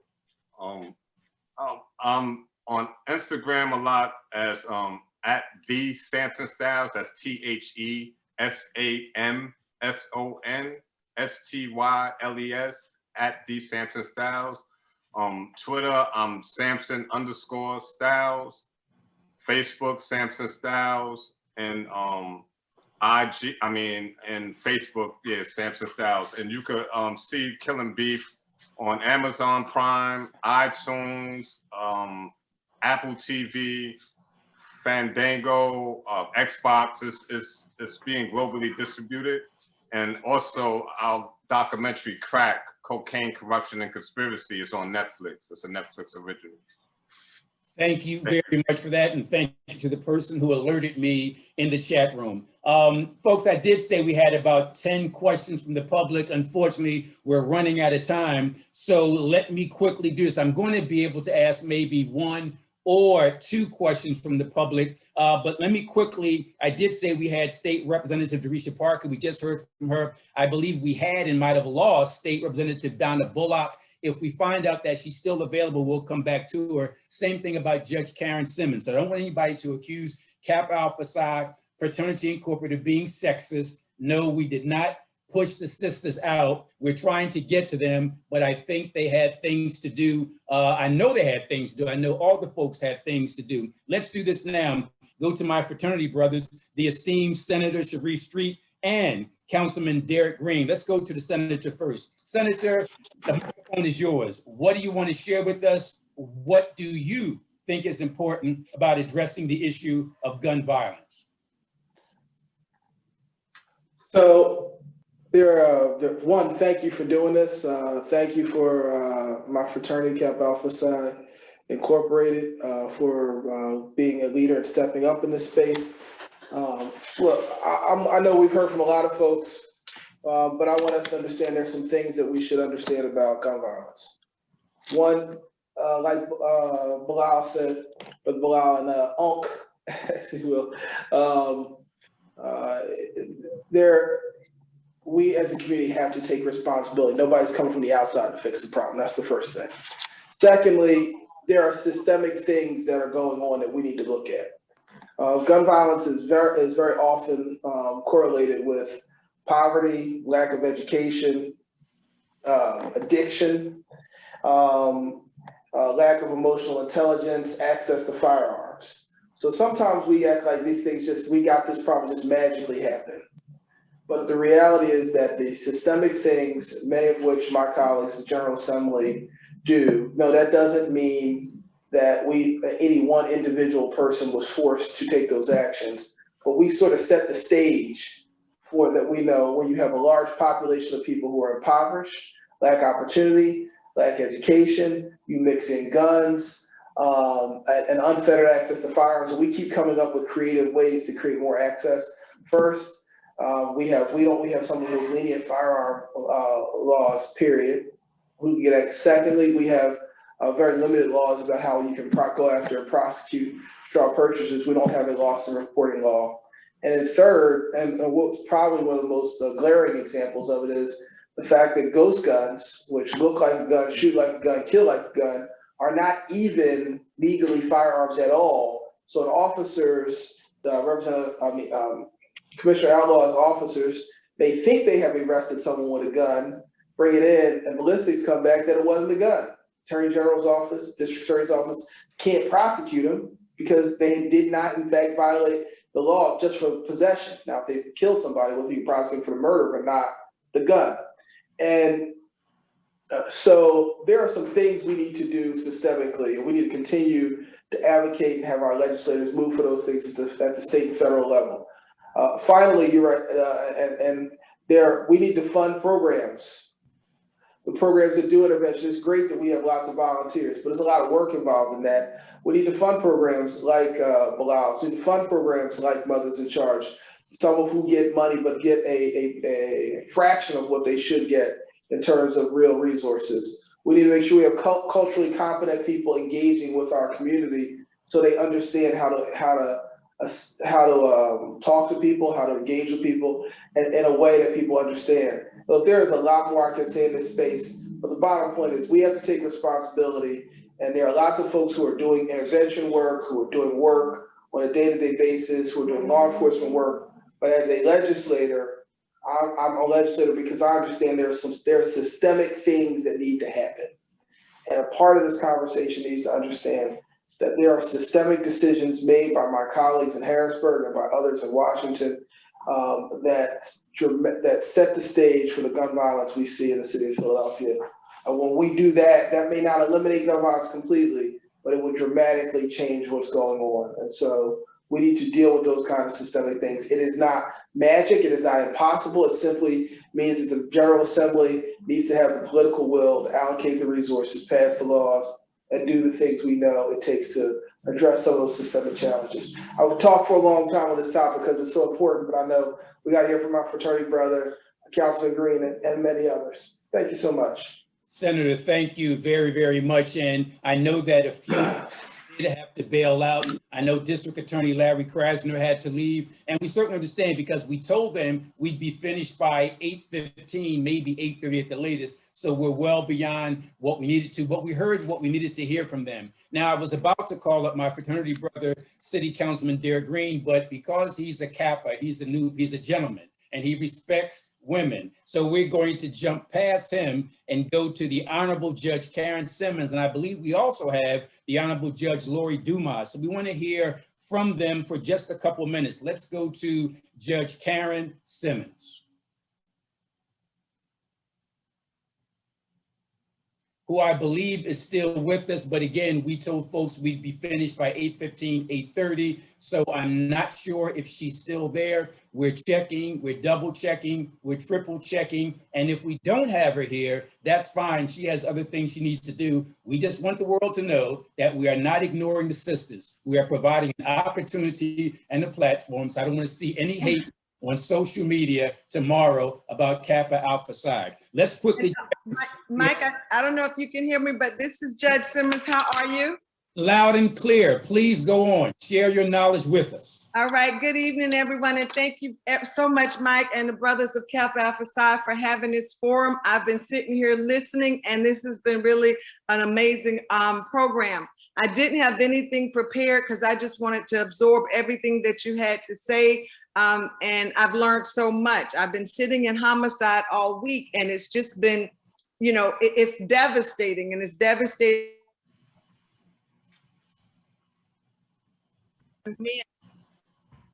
As I see, Judge Simmons, could you repeat what you just said? We lost you for about 5 seconds. Okay, what I was saying is that it becomes devastating. I said, I'm sitting in homicide all week. And as I see our young brothers killing each other and dying right before our eyes. And so what I feel is that, you know, we're in a crisis, and the urgency that we see is very different the way we as a city is treating this crisis. If we were to walk outside and see a building on fire, we wouldn't say, let's sit and talk about it. Let's figure out what we're going to do about it. We run and say, we've got to treat this like a crisis. It's an urgency. What are we going to do? Everybody's got to be hands on. And it scares me because, you know, everyone wants to pass blame. It's not the police fault because the police can't get out there and say, we're going to arrest everyone out of here.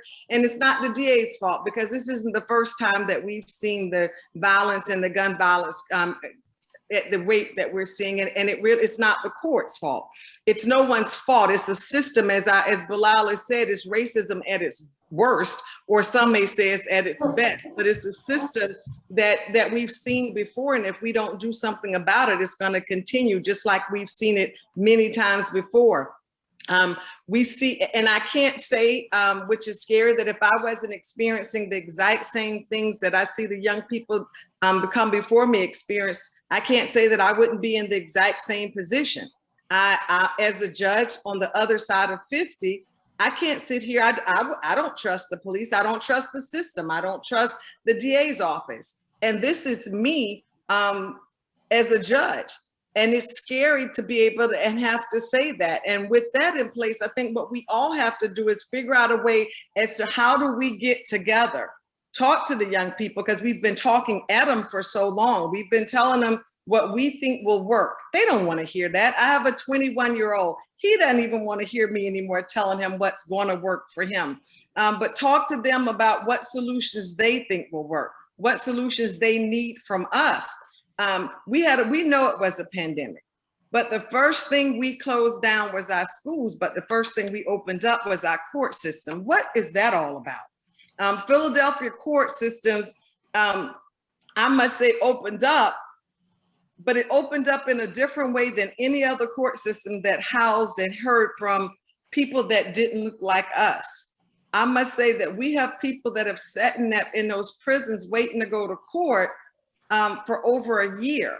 But court systems that house people that don't look like me were getting their prisoners in and out of a system, in and out of court from day one. I sat at home from March to June and I saw courts going on in other jurisdictions. And when Mr. Bilal said, and when Mr. Styles said, we're talking about systemic racism, of course we are.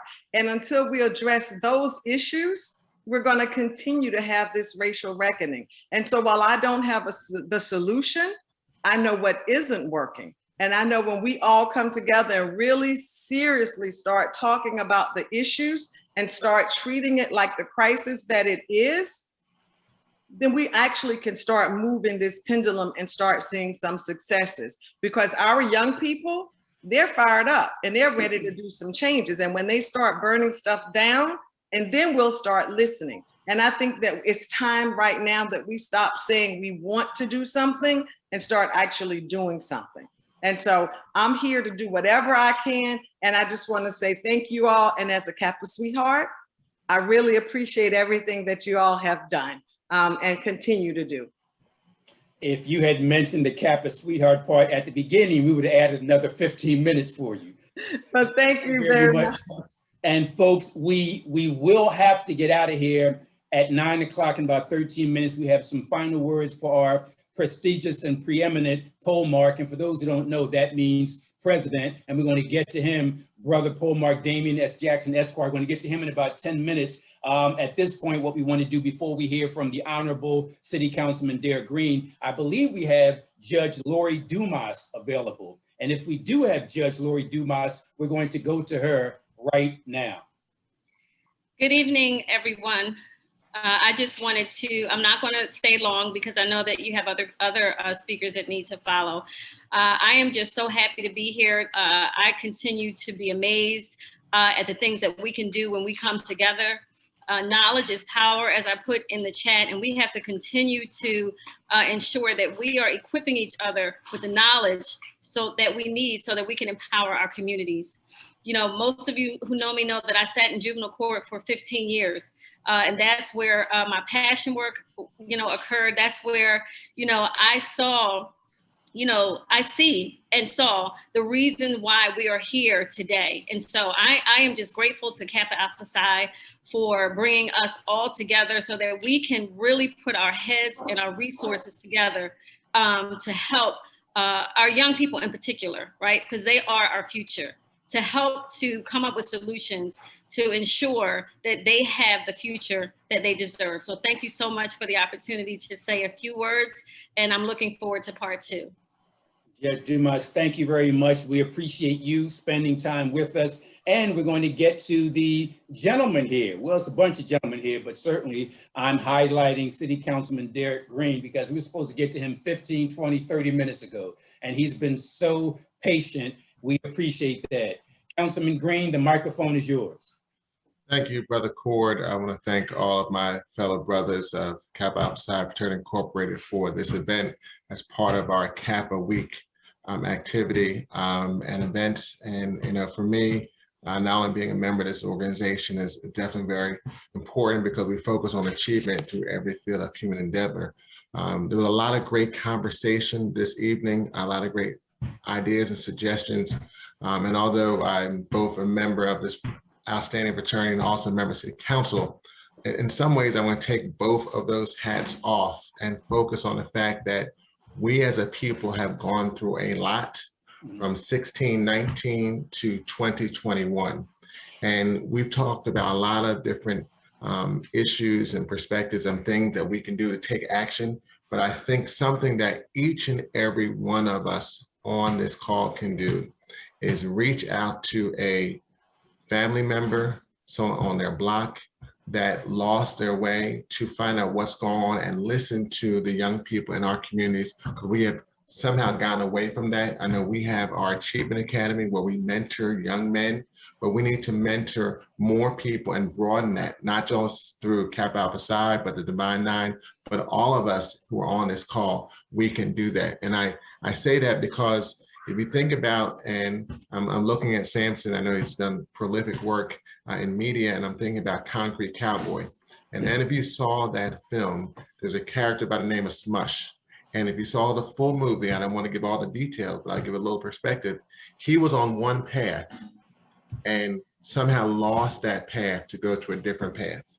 And even on that different path, he was still thinking entrepreneurial, to think about how I can do this illicit activity in order to make money to capitalize a actual successful legal activity. So he had the mindset and the entrepreneurial perspective to do what he needed to do. But the only avenue that he saw in order to do that was to do this illegal activity. That's why we have to find ways to do our own Achievement Academy work with someone on our block, someone who's in our community, someone's in our own family, to do that. And that's something that everyone on this call can do. Me, myself, I can do more of that. That's something we all can do and help to give young people the exposure and the opportunities about a lot of the things we talked about to put them on the right path so they stay on the path towards uplifting our community and not being part of some of the challenges we talked about this evening. Thank you.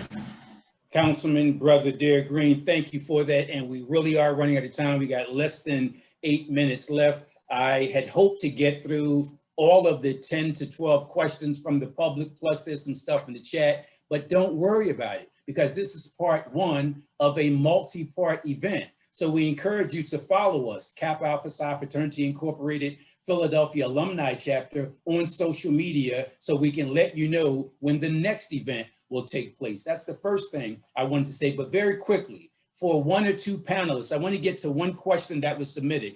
Here's the question. Is there any tracking done to determine the sources of guns used in shootings in Philadelphia? If so, are more of them obtained legally or illegally? And are there sources that repeatedly come up in this tracking? In other words, is there any attempt to find out who the real bad guys are who flood the hood with guns? I've represented a lot of young guys accused of related crimes, but not one of them, in the 25 years I've been doing this, not one of them was a gun manufacturer.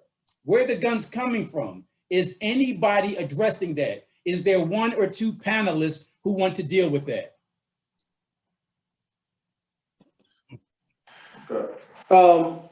You know, I would say this. Look, we know good and well that guns are not being illegally manufactured.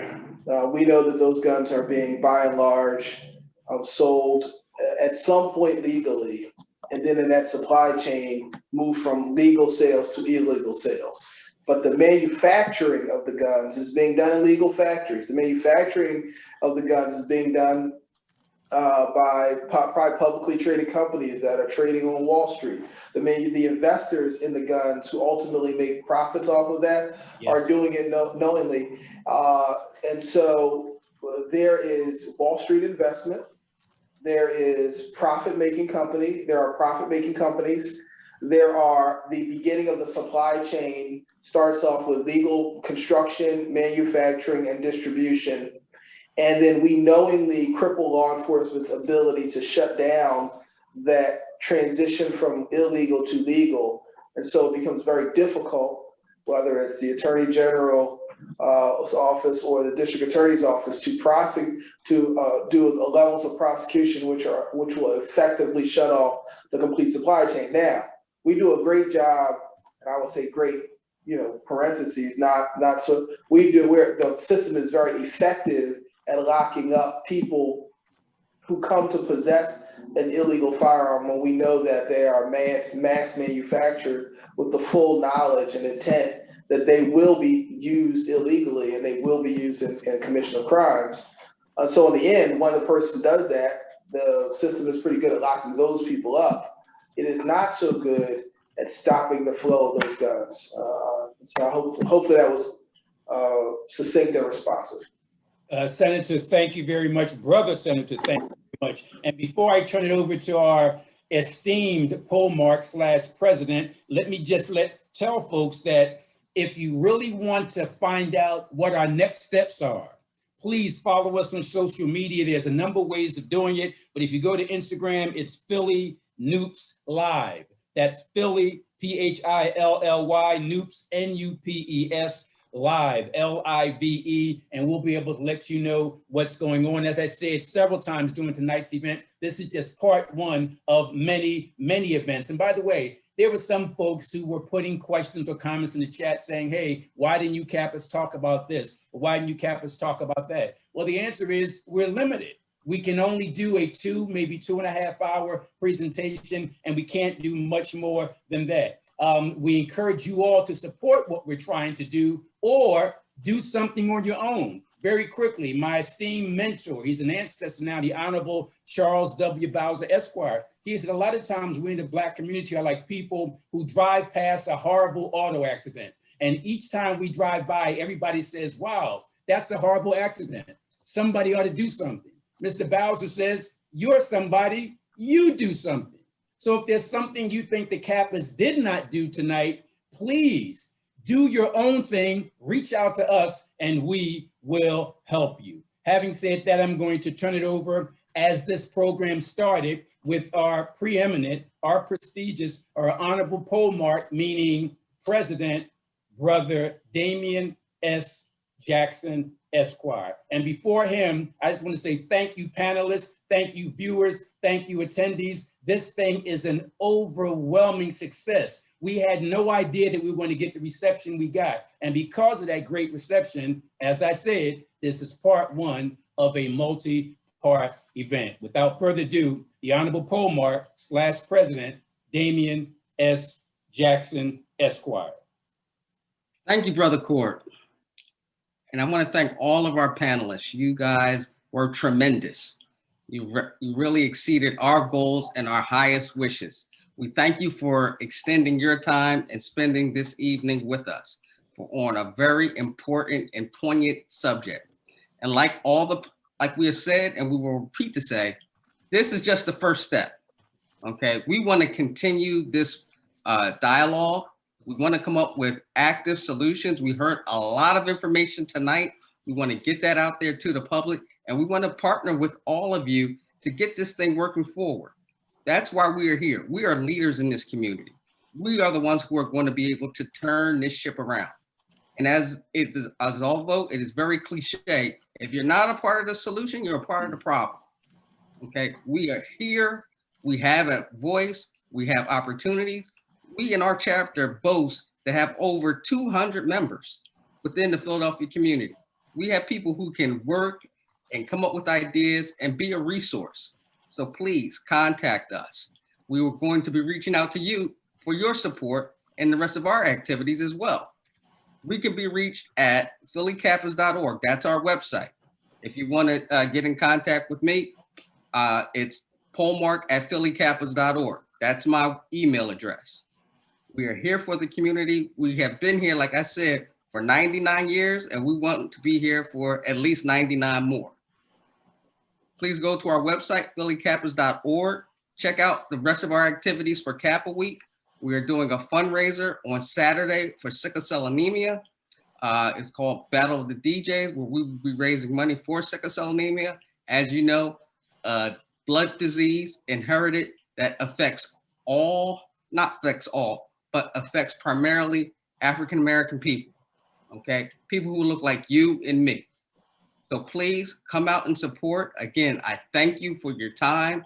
To all of our judges, political people who came out, gave their time, their efforts, and their opinions. And this was an honest and truthful dialogue, which is what we wanted.